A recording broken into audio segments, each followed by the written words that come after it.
We can stay on time.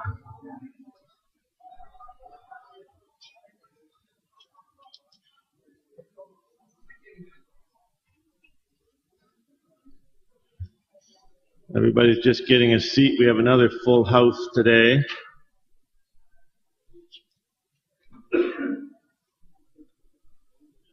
Great to have you all back. Welcome back. Casino phone last night and sent Roy Smith a Rolex, so a lot of gambling must have been on last night, so he was rewarded quite nicely. So make sure you look at his new watch today.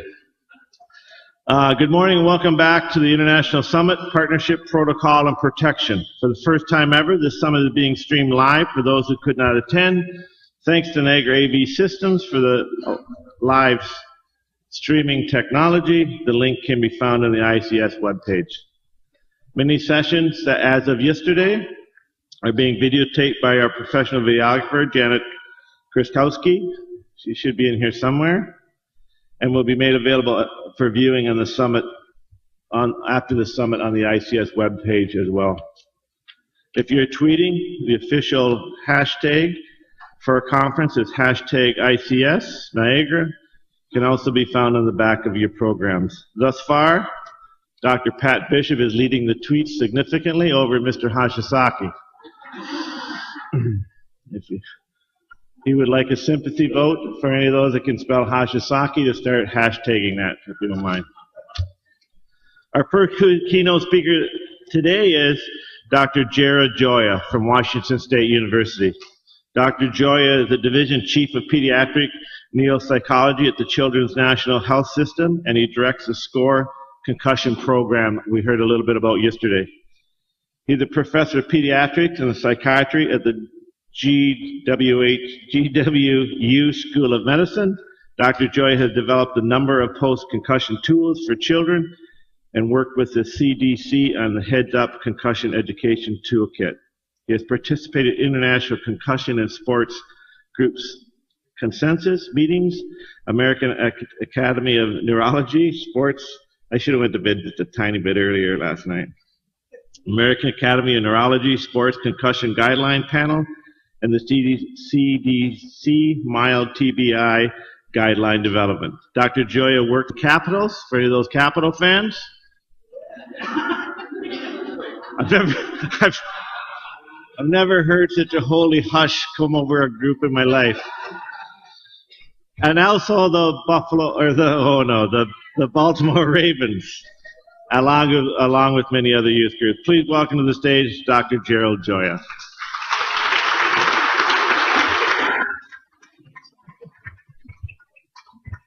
Well, thank you. It's actually wonderful to be back in Canada. I have to say, make one correction though. Technically, I can make two corrections, but I'll withhold my ugly American persona here. So I realize that the word Washington has a connotation amongst many of us these days, and I do appreciate the fact that my hospital is in Washington, D.C., but you decided to put me way out west because, trust me, anything inside the Beltway these days kind of smells. But let me also say, more importantly, so, you know, where I work, where I live, probably doesn't matter. You don't want to tick off my Irish mother, okay? And so she named me Gerard, not Gerald. And I don't mean to be, you know, ticky-tacky about all that kind of thing. But whenever she sees Gerald, I get a note from her. You know, it's one of those things, these Irish ladies, they can't let it go. Now, I will also say that she's the only lady on the planet that calls me Gerard. So maybe she actually called you and said, put Gerald in there, would you please? Because nobody else gets to say that other than me. Anyways, it's a pleasure to be here and to be streamed and to be tweeted and all that sort of thing here today. You know, we're talking about a topic that obviously has had, you know, substantial attention over the last decade or so. But I was in a meeting that the VA ran on Wednesday, and so much is happening, the VA meaning the Veterans Administration in Washington, and so much is happening with the issue of mild traumatic brain injury within the military. And we know that at the professional and elite collegiate sport level, there have been many, many things that have been happening. I would like to argue, though, that, and I did so rather vehemently, that we talk a lot about how we want to protect our kids, but we have not necessarily seen people putting money where their mouth is, meaning that a lot of what I'm going to talk about today does not rest on a solid research evidence base. It is really applying many of the ideas and concepts that we have formed over the years as our best guess. And obviously, we are all interested in protecting kids and making sure that they have good, healthy, safe lives. But we are also operating to some extent in the dark in terms of some of the specifics. I guess that's another way of saying that basically today, everything I say, I made up. Okay? Okay. It's a Friday. So the other thing is that, again, whether it's the Irish side of me or the Italian side, I don't know. But when I have sort of gotten into this process, I, started out with a very micro focus on developing tools and things that would help us to better identify and manage mild traumatic brain injury in children. And as we were doing that, relatively micro project, we realized that our communities really didn't know how to identify this problem. They didn't know how to, diagnose and treat this problem. And that if we were going to make tools, we had to actually prepare the community to know what to do and how to identify this. And that's when I got involved with the CDC. So I want to talk about first, sort of lay the groundwork for sort of the systems of care upon which, or within which really, we want to bring our research evidence to better diagnose and treat this problem. And so I am going to talk about that to start. And then I want to focus in large part today on what we do to help kids return to school.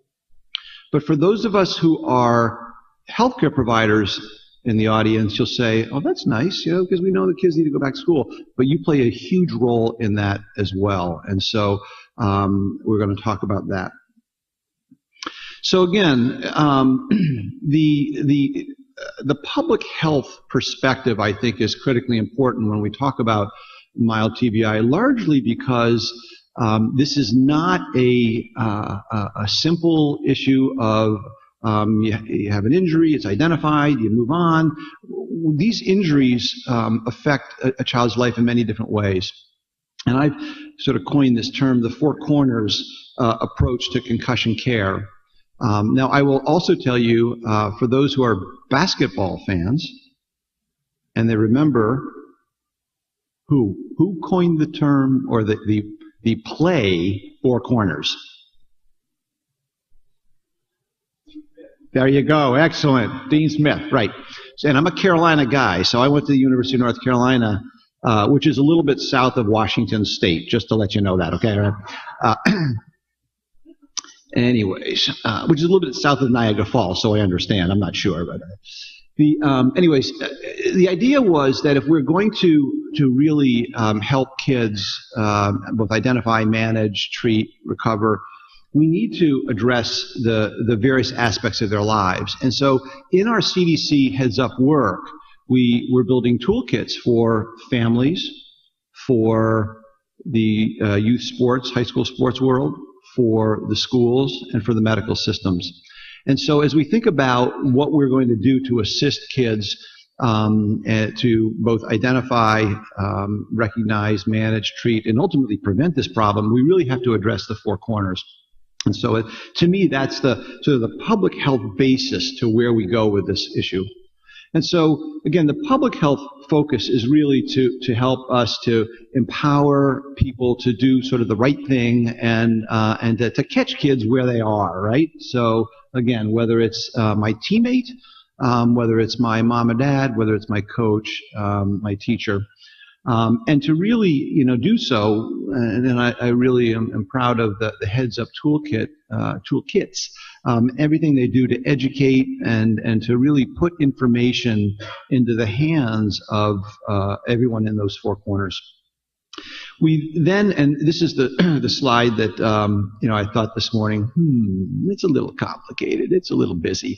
But I think importantly, if we look at the left side of this here, and we look at how we identify and respond in the non-medical kind of world. I mean, the reality is when the injury occurs, there's not a brain injury specialized medical person there to identify it 99.999% of the time. So it's our responsibility to know, what am I looking for? How do I recognize it? And what do I do about it? And so the recognition and response, tagline, hashtag recognition and response, right? For those who tweet or whatever. It is really important. And we built a smartphone app called the Concussion Recognition and Response app. And it's the idea is to help people kind of walk down and answer the questions that they need to know about. Then we get to the medical personnel now, and here's where the diagnosis comes in, and it could be in the acute medical setting, whether it's the athletic trainer on the sideline, whether it's the emergency medicine technician on the roadside, whether it's a mom or dad, whether it's a coach, whoever it might be. I'm sorry, in the medical, it's not the mom and dad or the coach. But we need to have protocols set for that. How do we then connect, especially with the parent and family? And I'll give you a little example of a 6-year-old girl that I saw in clinic on Tuesday. It was not a sport-related injury. She was early one Saturday morning, the day of her 6-year-old birthday party, was up with her parents, up in their bedroom, and mom said, well, go on downstairs, we're going to have some breakfast in a few minutes. And all of a sudden, mom hears thump, thump, thump, thump, thump, thump, thump. They had wooden steps, didn't have any carpeting on it, and the girl apparently tripped and fell all the way down these 10 steps. She was laid flat out on the ground at the bottom of the steps when mom saw her, and obviously, much to her shock. We don't know if she lost consciousness, but she certainly laid motionless for about 10 seconds or so. Went to the emergency department that was wholly unprepared to know what to do with a 6-year-old with a likely injury to the head. She had injuries actually all over her body, bruising and all. Fortunately, no broken bones. But they were wholly unprepared, sent the parents home without any guidance, and said, she looks okay, she can go to her birthday party. So they had the birthday party, and by the end of the day, this kid was virtually comatose. I mean, just entirely wiped out. And the next day, the same. So on the following day, which was now the Monday, they took her to the pediatrician because they said, this is not right. They said she would be okay. And the pediatrician was wholly unprepared to know what to do with a 6-year-old. Because what is the modal child, so to speak, that we all hear about? It's the 14 or 15-year-old football, hockey athlete, usually male.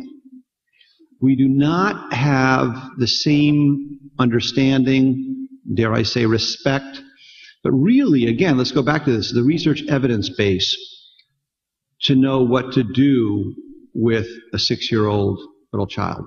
Now, I happen to be a developmentally oriented person. When they came into my clinic, I said, this is actually not that complicated. She was having trouble sleeping. She was having a lot of other kinds of issues that were typical, abnormal, if you will, behaviors for a 6-year-old, and it totally freaked out her parents. And of course, in this day and age now, with the media talking about concussion, they're thinking that their daughter's brain is seriously structurally damaged and impaired. But again, they had no guidance around this. So when we think about this, our preparation of the parent and the family, and you, of course, heard Roger Zemek yesterday talk about the 5P study and the really excellent information that's coming out of that. By the way, I won't have you stand up and do any balance exams this morning, okay? It's okay. But I am standing on one foot, by the way, while I'm talking, just so you know that, and I'm doing a pretty good job, I think, of it. But the issue here, with Roger's study is we had some information as to what kinds of indicators might suggest a prolonged recovery. And this girl actually has had a prolonged recovery. But one of the things that I challenged our 5P group, which was a large number of emergency medicine physicians, I said, what is it you tell the family the moment they're about to leave your emergency department? What are you going to say? How are you going to set them up for the next level of care? And I think we have not done that. We have not had the connections between these aspects of care. And I think that's critically important because this family, by the time they got to me, and it was 6 weeks later, well, we're tweeting, so I shouldn't use the P. They were peed off, okay? They were really ticked because they were not prepared and they were really thinking the worst. And I basically said to them, your daughter's going to be okay. She really is. And she's been making progress. But here's the things we need to do to manage her more effectively. So information needs to flow from acute medical care to primary care to specialists when necessary. And it's not always necessary. But we're also going to talk about the school. And the question is, can we use our cloud? Can we use our technology to tie this together? I hope so. And I know there are a number of efforts to make that happen. So we take all of our public health tools, we try to educate the various corners, prepare, and again, hopefully put information, knowledge, and power into the hands of individuals. We have clinical tools that we can use to diagnose, to treat, to monitor, and these are very important for us, on the clinical level. I'm not going to spend a lot of time, but let me just say that, at the core of all of this, you hear me use the term traumatic brain injury, as well as concussion. We use these terms left and right, and we know that that concussion is the more preferred term. It feels better, right? It just feels better. But the reality is, these are injuries to the brain. And, for those of us who work with this problem every day, we see all aspects of people's perception. They hear concussion and they think of that movie that came out that, highlighted really a pretty select set of problems in individuals, which is sadly the worst case scenario. When in fact, most kids, are recovering pretty well from this injury. But then we also have the group that says, it's not a big deal. I had a bunch of concussions when I was young, and look at me. To which I usually say, well, just think what you could have been. Anyways, no. No, so they sort of blow it off. And so we have several ends of the spectrum. Again, we've got to put good knowledge and information into the hands of everyone, all of the four corners. I'm not going to go through the details here, but when we think about what a concussion is, I'm sure we've heard it many times over the past day. But I think the bottom line to this is that we largely believe that, this is a stress and strain. And I put this in here for Blaine and for Pat. The biomechanical engineers, they like to hear us talk about strain and stress rates and all that kind of stuff. And so this is just for them, okay? You guys can, not pay attention. Now, this is our colleagues down at Wake Forest. Joel Stitzel had put this together. They're doing some work that's trying to model what's happening using imaging as well as some of the accelerometry. And I just like the fact that it demonstrates some of the stressing and straining. It was not meant to upset your breakfast this morning. I'm sorry if it did. But the point is that in that stress and strain, one of the early models that Dave Hovda and Chris Giza put together is we're affecting now really neurochemical, neurotransmitter, electrical conduction problems in the brain. And we think of this as kind of a software system problem in large part. We might see some microstructural changes, but functionally what we see is that the electrochemical software systems are impaired. And the best manifestation of that is the sign and the symptom. Why is it that my vision is blurry? Why is it that my head can't tolerate the stimulation? Why is it that I can't concentrate? And why is it that I get cranky very easily?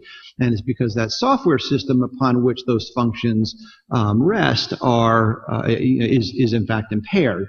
And so we use these symptoms as sort of that guide for that dysfunction.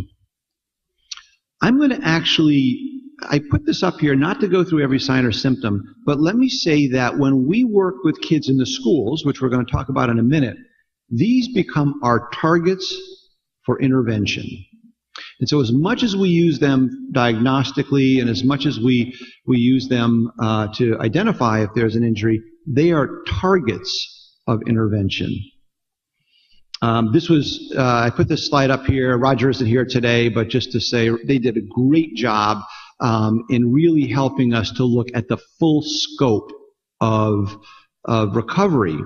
And what we know is that the full scope of recovery is not 7 to 10 days. 7 to 10 days, if you're in the athletic health world, is what we hear that male, adolescent, or collegiate football players, some hockey players, take to recover on average. Well, what we found was that about 30% of our group at 4 weeks still had 3 or more symptoms over their baseline level and this is in kids 5 through 18. Now, interestingly, and I don't know if Roger got to this, but what we found, guess who takes longer to recover if you take that 5 to 18 age range, guess which kids take longer? It's not the younger ones. On average, it's the adolescents.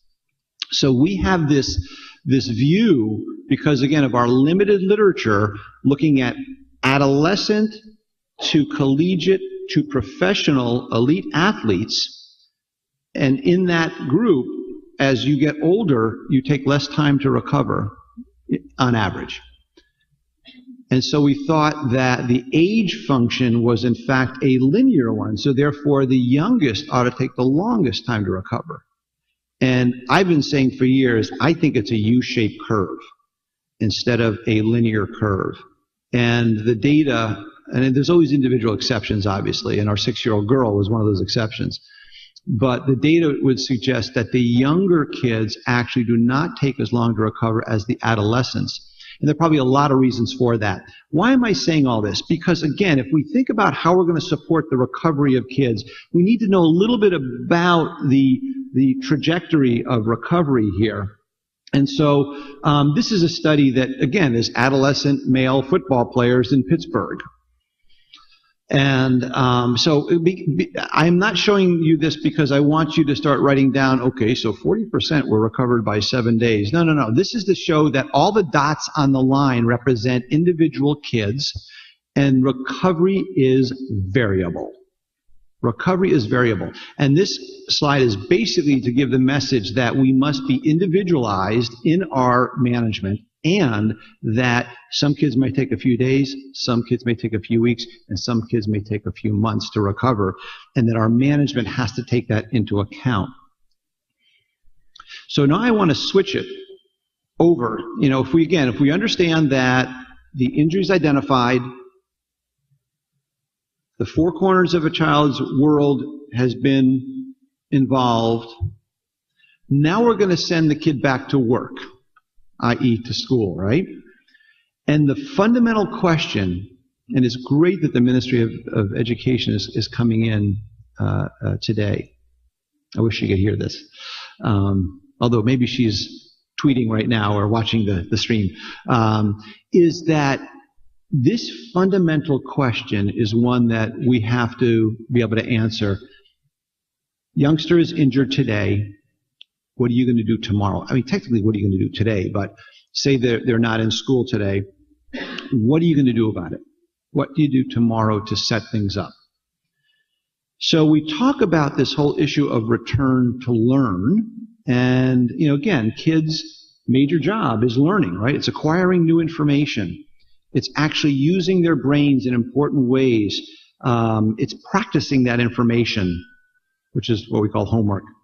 And that requires a fair amount of mental and physical exertion. That requires the software system of the brain to work optimally. In addition to learning, though, the book stuff, some of the best stuff we all learned in school may not have come out of a book. It may have come out of how we know how to get along with each other socially, how we learn to deal with great teachers and not so great teachers, different personalities, all these kinds of things. How we negotiate up and down steps and around, physically, and how we deal with pressure, how we deal with all those kind of things. And so I like to kind of redefine return to learn as it's really returning to life in school. It clearly involves the cognitive learning aspect, but it involves more than that as well. And our management has to take that into account. So again, if we think about this, on a system level, what can we do to build a structure of support inside our schools? And so here's a host of questions that I believe every school needs to be prepared to answer. When a student's identified, what is your response? And what is your response at each one of those levels? This is not just a high school problem. We know that the epidemiology is higher for the adolescents and for the high school level. But we know that these injuries obviously happen to our 6-year-old. By the way, the other thing is that girl went back to school, our 6-year-old, and the school was wholly unprepared to know what to do to support her as well. And by the way, these are all very well-meaning folks throughout the system, but they were unprepared to know what to do. So the question is, who is the team? Who are the team members within that school setting? And who will do what? What are their roles?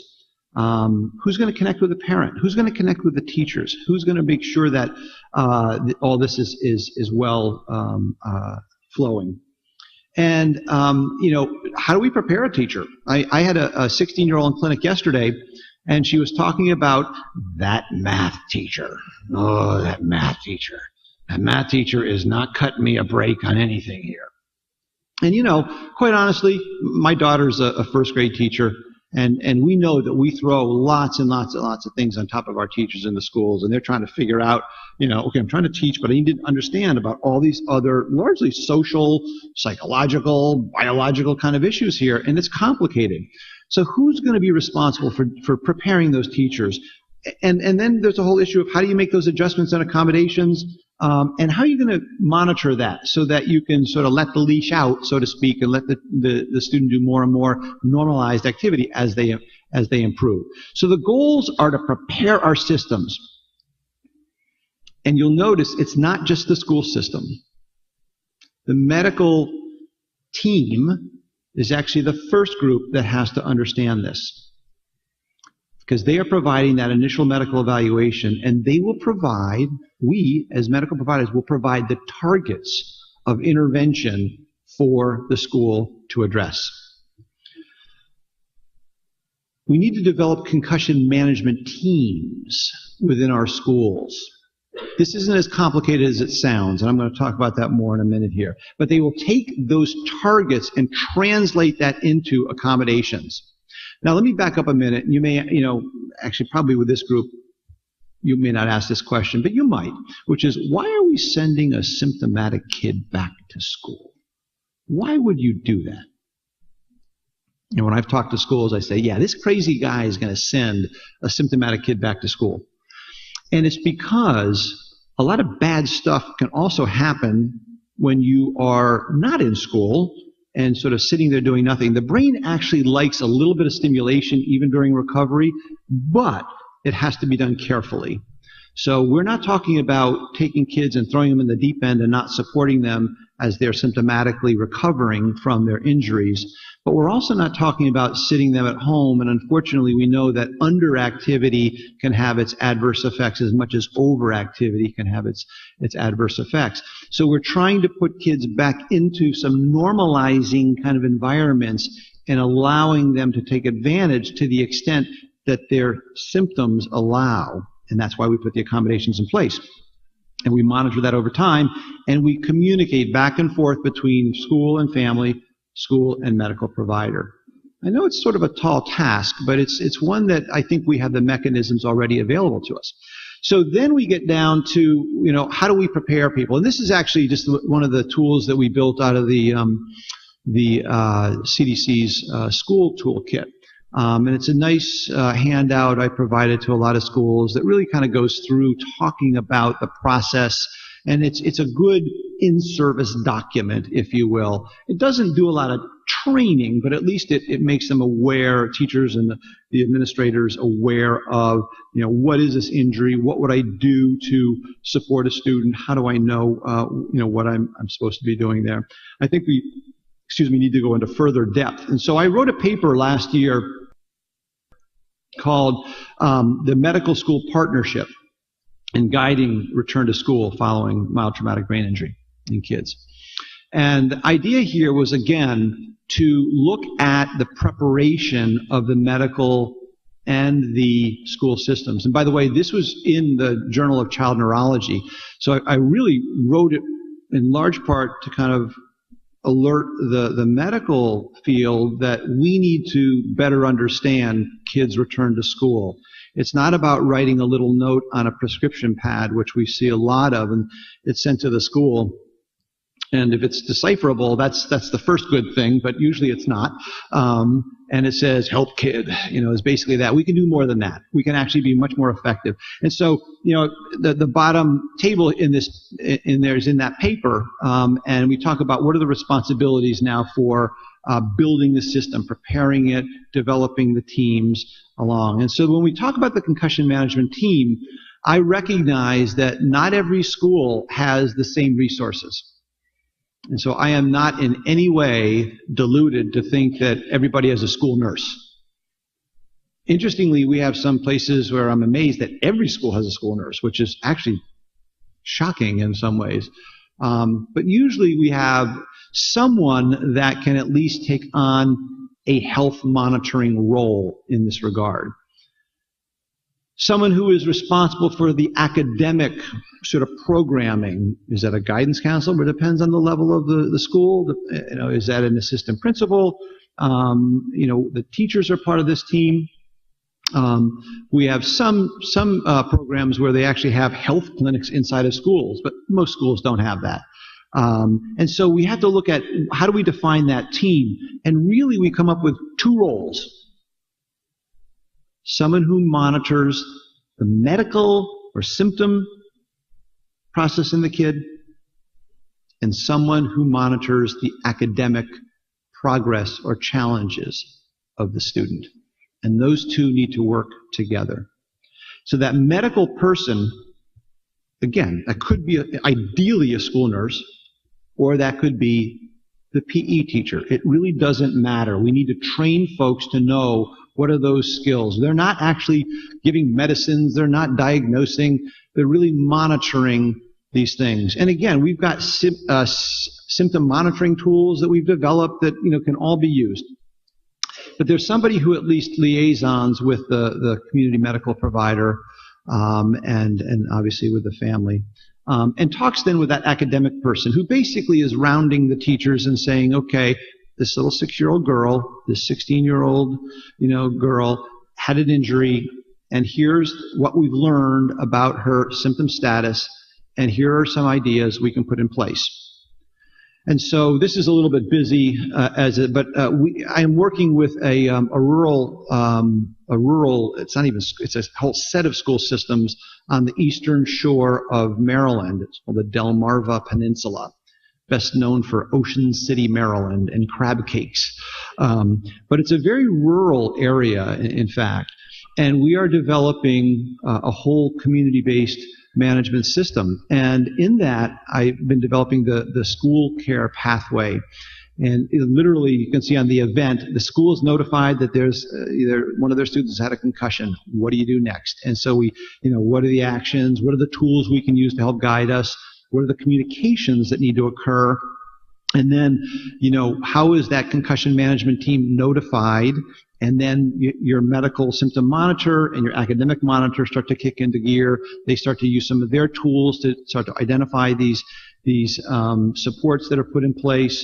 We then, when the youngster comes first day, they sit that youngster down, and mom and dad, if they're there, hopefully, and say, here's what we're going to do. Here's how we're going to support it. They've talked with the teachers in the meantime, and they've moved through the process of supports. And then they monitor that youngster on a periodic basis. And they look to see how much are we able to accommodate, and how do we do all that. And so it's a pathway, and we all work on routines, and this is just a routine to put into place. But what's critical is that you've got players inside the system. You've got that medical monitor function and role. You've got that academic monitor function or role, okay? So, this is for the Bills fans. Got the hats there. Here is the biggest problem that we have. It's not Thurman Thomas, by the way. Thurman Thomas is not the problem. Although I will say, and with all due respect to Thurman, I was rooting for the Giants that year. Wide right. Anyways, so the I know. Cut. Listen, I'm a Caps fan. Not to mention we take care of the Caps, and we do the concussion work for them. We're just hoping to get out of the first round of the playoffs. Okay, so listen, we're praying, all right? So, anyways, the issue here is, again, these kids should be showing up to a medical provider, whether it's the emergency department, I don't know how much you have urgent care systems here, the pediatrician, some primary care, somebody who says you have a concussion and here's your symptom profile and what we see right now. We then hand off that information to the school. Okay, very, very important, and that doesn't happen all that regularly. So in this Eastern Shore community-based training that we're doing, I'm actually doing the very large training of the school systems, and then I'm doing almost a similar kind of training for the medical providers. And we're going to teach the handoff. Maybe I can get Thurman to come down and show them. And so, again, this is a busy thing, but one of the tools that we've developed is a return to school letter. And we're trying to make it relatively simple, where all the pediatrician or the urgent care does is check off those symptoms. Just check off the symptoms. Tell us what you see is manifested for this youngster.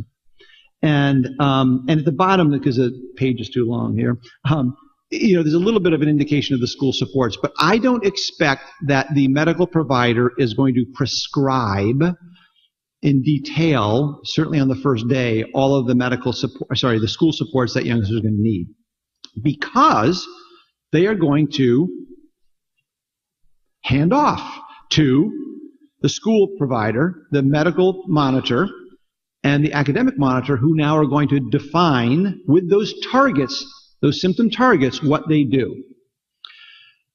Again, won't go into a lot of detail right now, but at the back of that letter is a gradual return to school table in which, if the medical person can just circle where they think that youngster is right now, kind of in their recovery, and the schools start to think about this. And I'll talk a little bit more about that in a minute.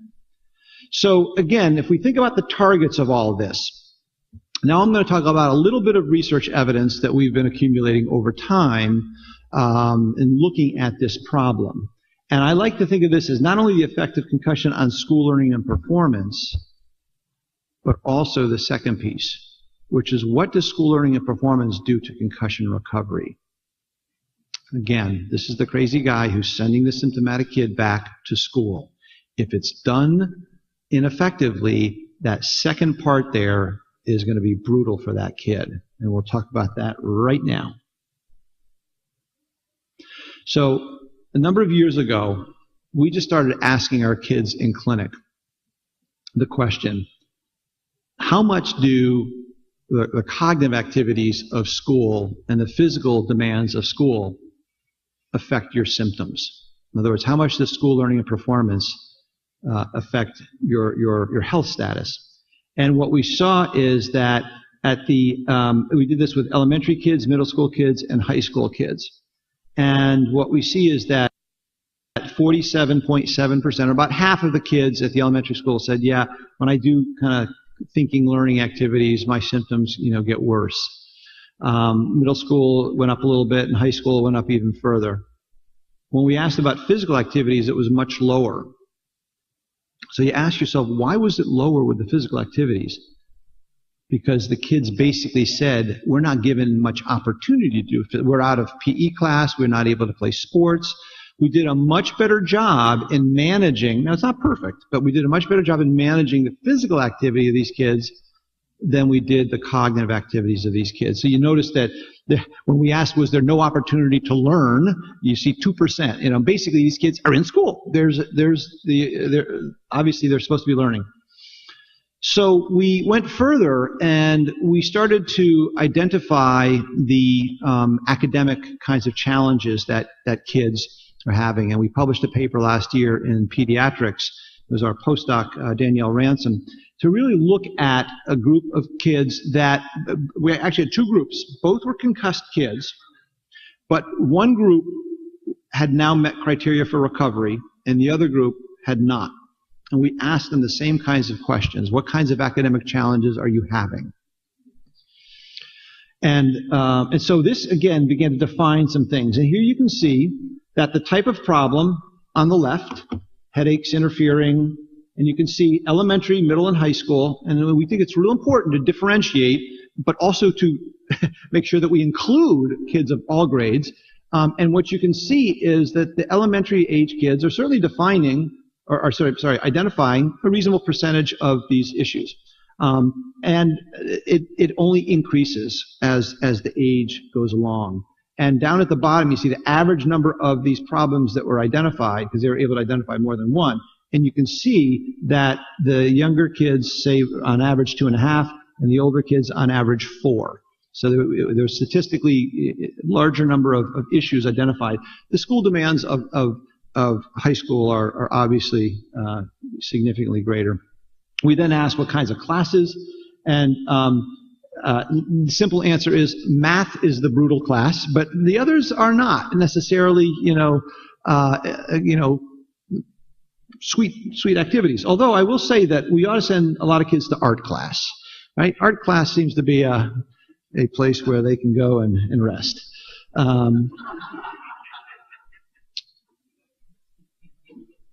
And then we ask the question, what are you most concerned about? Now here's where we start to get to the issue of stress and challenge and pressure and grades dropping.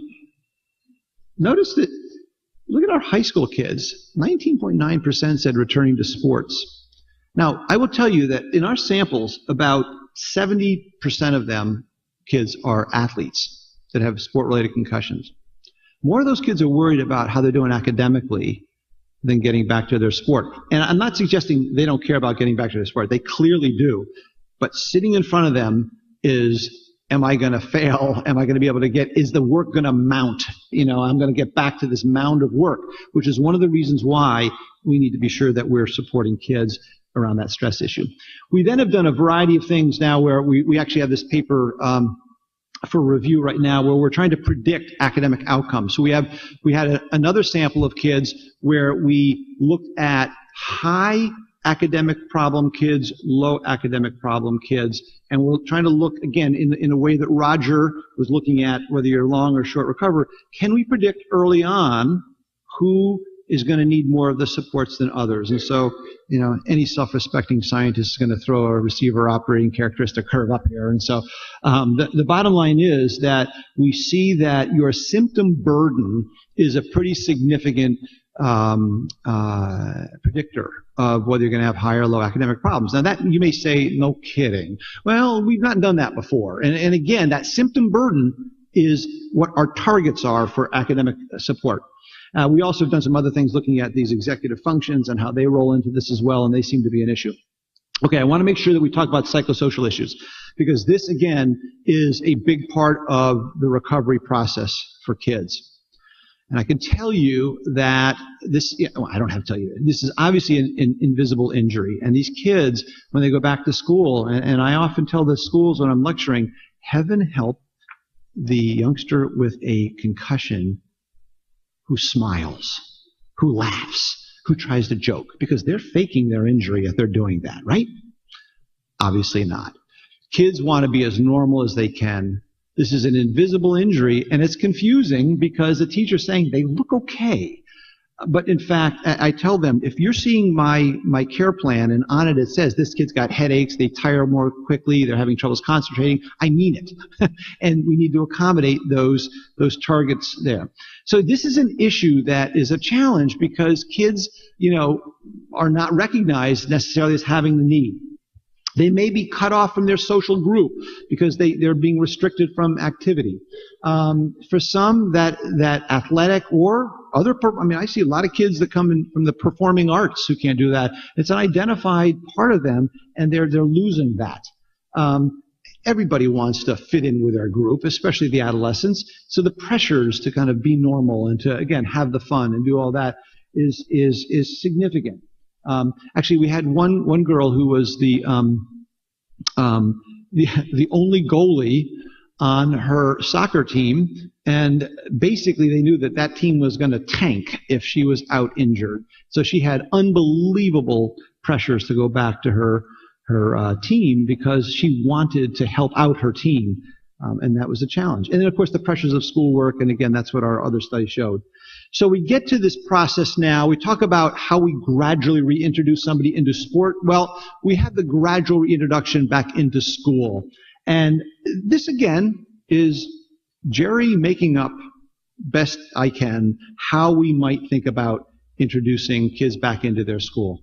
I actually do think that stage 0 is useful, meaning that we do actually have a youngster stay home for a day or two to just sort of see where is that process, where are those symptoms, how significant are they. But then we begin to bring them back based on their symptom status. Not every kid needs to come back partial day, but the higher symptomatic kid does. And then we kind of move them through this, and we look at different activity levels, and I'm not going to go through this in detail, but to say that we can begin to identify how much demand we put on that youngster. And then, to make this even more complicated, the right-hand column is what are the criteria we then use to move you to the next level. And basically, simply stated, those criteria are I can handle more and more without it worsening my symptoms. And again, we know that all kids will progress in that way. They just progress at different rates. Hence the need for the symptom monitor and the academic monitor functions in the school. We actually have a number of different tools available to us for school management. Years ago, when we, Mickey Collins and I, Mickey at the University of Pittsburgh, worked with the CDC in developing the physician's toolkit, we put in there our acute concussion evaluation and the care plan of that. And so the care plan actually has a school component to it and so I use this for every patient I see, every day I see them. They are getting an updated care plan with my identified symptoms as targets and my identified accommodations for them to return to school. But there's some other really good information. To the right is actually the accommodations listing. You can't really read it, but it's the green one there from the CDC. Brain 101 in Oregon, Ann Glang put together actually a very good, and this is a program with some reasonable evidence behind it. You can go to just Google Brain 101, the concussion playbook. In Pennsylvania, they've developed the Brain Steps program, which is really developing that academic and symptom monitor function in the schools. And then in Colorado, the REAP program. So there's some good models out there now for how we structure programs and how we build those supports in. So again, as I mentioned before, the targets, what are we going to do to support the student? Number one, we're going to take that medical assessment that identifies those symptoms. We're going to look at the left-hand column, which is what are those symptom effects, as I call it, the post-concussion effects. Is it my memory, my concentration? Is it the fatigue? Is there some anxiety? Are there other? So these are sort of the cognitive kinds of things. And then how might that play out in school? How are we seeing it play out functionally in school? And then what are the kinds of accommodation strategies that we can build in to support that student? We can also look at the physical kinds of things, the headaches, light and noise sensitivity, dizziness, problems with sleep, are symptoms exacerbating with demand? How does that play out functionally? And what are the kinds of accommodation strategies we can put in place? The one thing that I do not see as much when I kind of look at accommodation plans is that we are not as standardly building in the rest breaks into the day for kids. And if we think about concussion and the software injury, so to speak, that we talk about, fundamentally there's a big energy problem in the brain during its injured state. And these kids have a hard time getting through a day with the same amount of energy. And when that happens, they, after, as one girl said, by noontime, I am so spent, I need to take an hour break and, an hour off just to kind of pull it back together. And I say, then we need to build something in around 10 a.m. We need to kind of help you work and then recharge the battery with a little bit of rest break. Work, recharge the battery with a little bit of rest break. So we've got to find what are those key time periods. And again, we can think about how we build those rest breaks in to the day.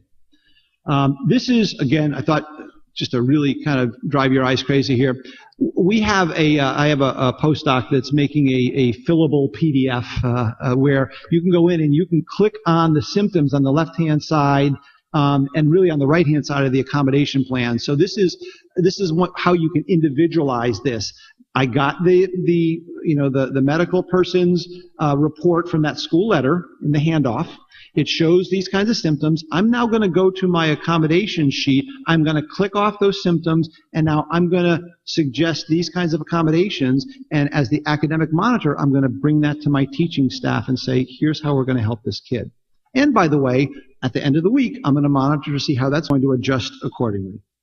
The last thing is that we must prepare ourselves as medical providers. Schools do not need a scribbled note on a prescription pad saying, help Johnny. They need guidance, and I'm not suggesting that physicians or other healthcare providers have to be experts about schools. Just don't screw it up. We can, again, fundamentally, we want to define what those symptom targets are. Fundamentally. So one of the things we really need, and again, this is, as I said, in the program we're doing with this rural system out on the eastern shore of Maryland, is I will be training the emergency department docs and nurses, urgent care, and the primary care folks on the handoff process. Not to mention we'll be training them a little bit on the actual diagnosis side of it too. But we're going to have them use that letter to just check off those symptoms. That's all you've got to do. Check off the symptoms. And we're going to be, again, training the schools. Who is the person that accepts the handoff? Who will be their Thurman Thomas? All right? We need a school-focused training program for our healthcare providers so that the handoff is done well.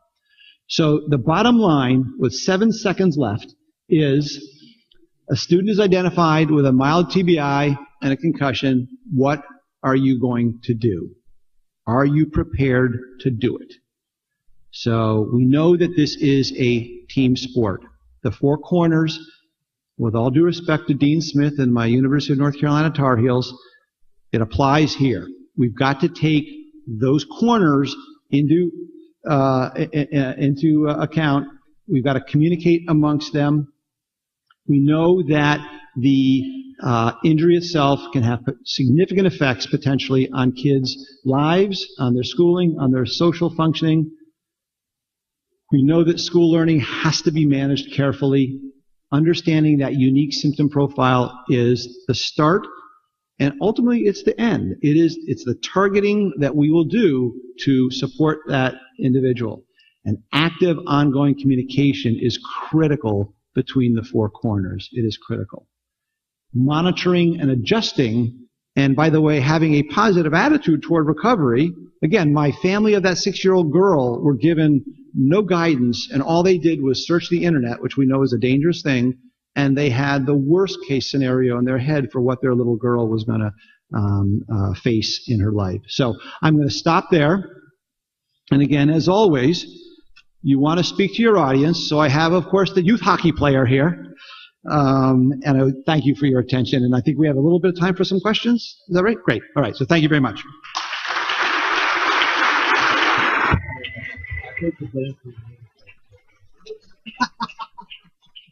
We have a time for a few questions. Roy's on one side, I believe, and John's on the other. So if you just raise your hands, they'll come to you with a mic. Right down here, John.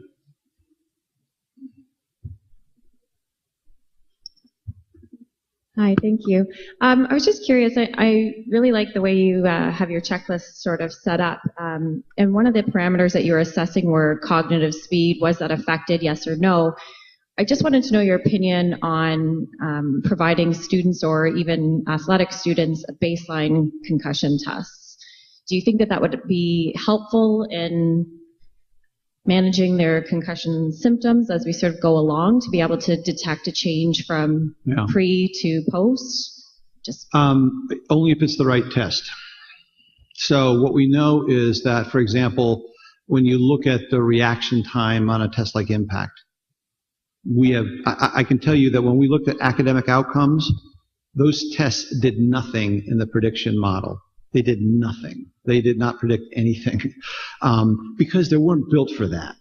So when we talk about the validity of a test, the validity relates to, is it measuring what you intended for it to measure? And if our outcome is, learning and performance speed of thinking and processing, then we need to be sure that we have the right kind of measures. And I got to tell you, that's a challenge. What we now do is we actually use the academic fluency measures from the Woodcock-Johnson, because that's looking at reading speed, that's looking at math speed. So it's looking at ecologically meaningful information. And again, we've not done the full studies to show its utility in that sort of way, but to me that gets closer than when you're clicking on a few little things on a computer screen. So it depends really on the measures. I think it has the potential, but it's got to be the right measures. Right. Thank you. I was just wondering what kind of advice you'd have for healthcare providers that are, say, one of these medical monitors when they get pushback from a physician that might not be up to speed on current changes, in terms of telling them, we can get them back to school, we can have a monitor Yeah, again, I think we are somewhat, the knowledge and the skill is kind of uneven at this point. It's at that point that you need to summon up your best ugly American kind of, right? Take our ugly American way and say, no, we won't do that. No, I really think, this is where the opportunity, all kidding aside, if you can, to find a collaborator to educate that medical provider. And that's always a challenge. And again, I think in large part, what is out there right now in the medical literature for returning kids to school is wholly incomplete. It's why I wrote that paper for the Journal of Child Neurology, to try to get that information out there and to really say, kids can go back to school. Like there's a good study that you probably saw that was done out of Wisconsin that looked at kids out of the emergency department and whether they have a 5-day period of rest or they have a standard, which was like a 2 or 3 day period of rest. And what we saw is the kids that were out there 5 days, would you assume more rest is better, right? Well, it wasn't. We found that it wasn't the better outcome. The 2 to 3 day was the better outcome. So I think we have some mounting evidence to help us begin to re-educate our healthcare providers on this. But healthcare providers are busy people as well, and we've just got to find the right forum to get that information out there. But do your best. Or I tell you what, blame it on me. So we heard this guy, ugly American guy, and he told us that this was it. So I'm just telling you what he says. Yeah. Any other questions that we have? Roy's telling me to cut it off. Roy, we got one more question in mind. There's been a couple sessions who've reiterated what you said about it's not 7 to 10, it's 3 to 4 weeks. We already have an issue where kids don't report because they foresee losing their whole season or whatever. And I think the 7 to 10 days for kids is manageable to think of, okay, I'm out a week, I'm out 10 days. For that data to be published and them to then hear in the media, the average concussion is 3 to 4 weeks or 3 to 6 weeks, I think that would hinder the reporting of concussions. Yeah, so the average concussion is not 3 to 4 weeks.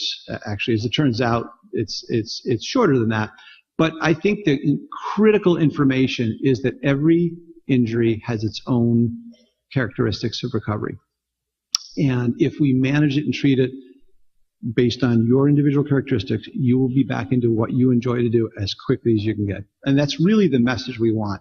I don't think throwing numbers around is all that helpful. That's for us as sort of the providers to understand. It's not what I would communicate more publicly. I mean, you can if you want. I mean, parents always ask, how long is it going to take?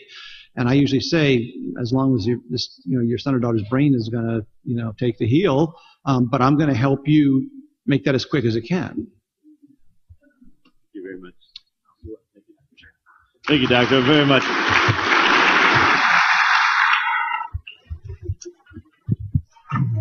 What a great presentation, Dr. Joya. Thank you very much it was very, very, very informative. And as far as your name's concerned, I'll take the blame until Monday when I can find somebody else to blame. But a wealth of information came from that, so thank you very much for making the trip and flying in today. I really like the part about the 10 o'clock rest and nap. I'm going to try to implement that as soon as possible. I'd like now to welcome to the stage the chair of the board of the District School Board of Niagara, Dale Robinson. Dale.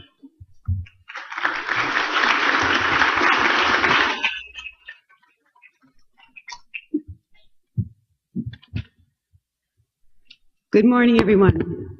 It's my distinct pleasure this morning to welcome Ontario Education Minister Liz Sandals to the 4th International Concussion Summit.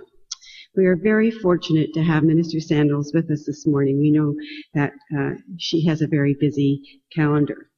Actually, in about an hour's time, we are heading out to 20 Valley Public School in Vineland for the grand opening of that building. And we are so pleased to have you here for both of those events today. Once again, the DSBN is pleased to partner with the Ontario Ministry of Education in hosting this summit. We are proud of our partnership and appreciate the commitment and importance that Minister Sandals and her administration have given to the issue of concussions and the significant implications they have on student learning. The Ontario Ministry of Education has shown great leadership and has been at the forefront of providing support and resources to school boards and to teachers to assist us in dealing with this complex issue. So please join with me in welcoming Minister Sandals to the podium.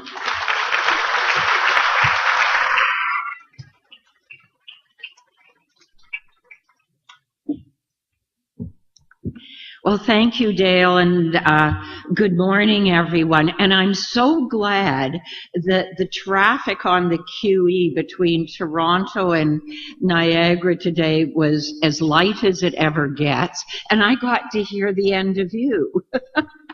Because that gives me a flavor for the sort of issues that you're discussing. So thank you so much. I also want to acknowledge Warren Hoshizaki, who's the director of the District School Board of Niagara, but who's also been extraordinarily active, not just here locally, but also on some of our provincial committees that have been looking at concussions. And I know that this is a passion of Warren's. So it's great to have Warren here as a partner. Congratulations on your 4th annual International Concussion Conference. Who knew that if you'd asked me, for those of you who don't know, I've been kicking around education for a long time. I was actually a school board trustee for many years before I was a member of provincial parliament. And if you'd asked me, maybe 10 or 15 years ago, if we would be doing an international summit on concussions, I would have said, huh? So the fact that this is now the 4th annual Concussion Summit is actually quite amazing. It means that that we actually have come a long way. And it's wonderful that this conference is so well attended, not just by folks from education, but also healthcare and sports. And that's a real testament to the work that's been going on here locally in the Niagara area, but I think throughout Ontario and throughout North America, quite frankly. But the leadership you've shown has really been great in this area. The evidence is obviously becoming clearer every day, and the public awareness, because of all the stories we hear about the Canadian Football League, or the AFL or the NFL, National Hockey League. There is no other equivalent in the States, so, you know, we just own hockey. That media exposure has helped to raise the awareness for parents and for the general public that we need to think about concussion in kids, not just concussions in professional athletes, so that people now are finally starting to think about what's happening to the kid on the playing field, what's happening to the student in the hockey rink, or maybe the figure skating rink. And that soccer, you know, you can get a concussion when you're playing soccer. It doesn't have to be one of those sports that we identify as contact sports. Or maybe it's just somebody fell off their bike and took a really hard fall. So we're starting to think more and more about the whole issue. And we know that healthy, safe school environment is essential for our students to achieve well-being and overall academic achievement. And what we've obviously been coming to understand that part of that whole healthy, safe school environment, part of that is how do we manage concussions? So Ontario actually is the only province at this point to have a policy that helps students with concussions safely return to their studies and their activities. And it's great that we've got the policy, but we know that the policy is just the first step in building awareness and then moving on into prevention and identification and management of concussions. To truly advance the issue, we need the collective efforts of everyone, from educators to parents to coaches to healthcare professionals and other partners. I was so pleased to hear you say that concussion care is a team effort, because that in some ways is actually the point of the whole symposium summit today, is that actually is a team effort, that we need everyone who works with young people to be engaged in how do we deal with concussions. So together we need to continue to increase the awareness with the goal of keeping our young people healthy and safe. So the Ministry of Education continues to work with our partners inside and outside of government to support the implementation of what we call, if you're not from Ontario, Policy and Program Memorandum, PPM 158, School Board Policies on Concussions. And there have been resources developed, like the Concussion Web Portal. OFIA is one of the co-sponsors here. We've worked very closely with OFIA to develop safety guidelines, and by helping to stream events such as this summit to school boards across Ontario, so that there's access for people who couldn't physically get here for this conference. In particular, I'm pleased, as I said before, that our sports and community partners, our healthcare partners, are attending today's summit, because the whole issue that you were just discussing, the return to learn, the return to physical activity, applies not just to the students who we hopefully are aware of if they've potentially suffered a concussion in one of our school sports, but as one of the questioners alluded to, the kid won't necessarily tell you, so we have to be very aware.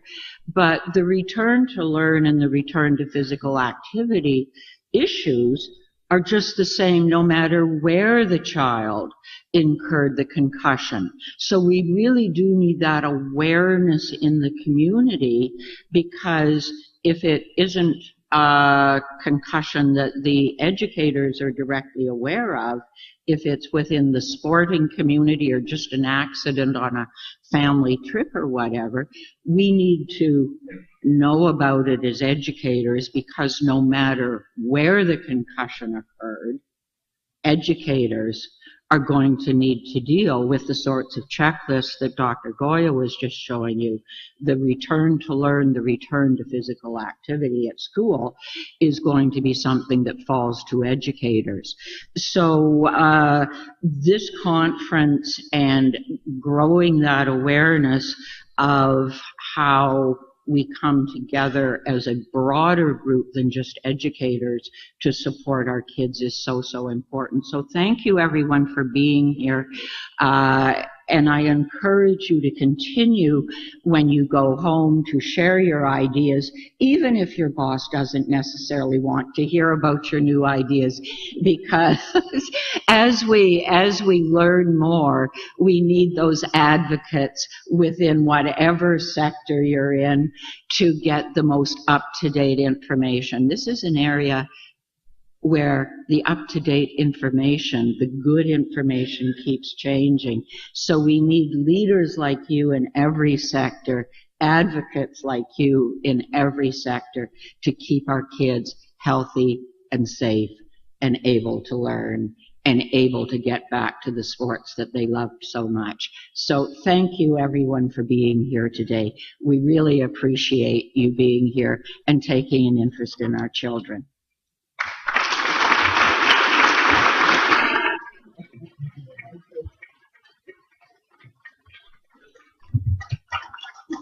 Thank you to the Honorable Minister Sandals for your taking the time out of your very busy schedule to join us here today, and to the Ministry of Education for your continued support of the DSBN's International Concussion Summit. It is greatly appreciated.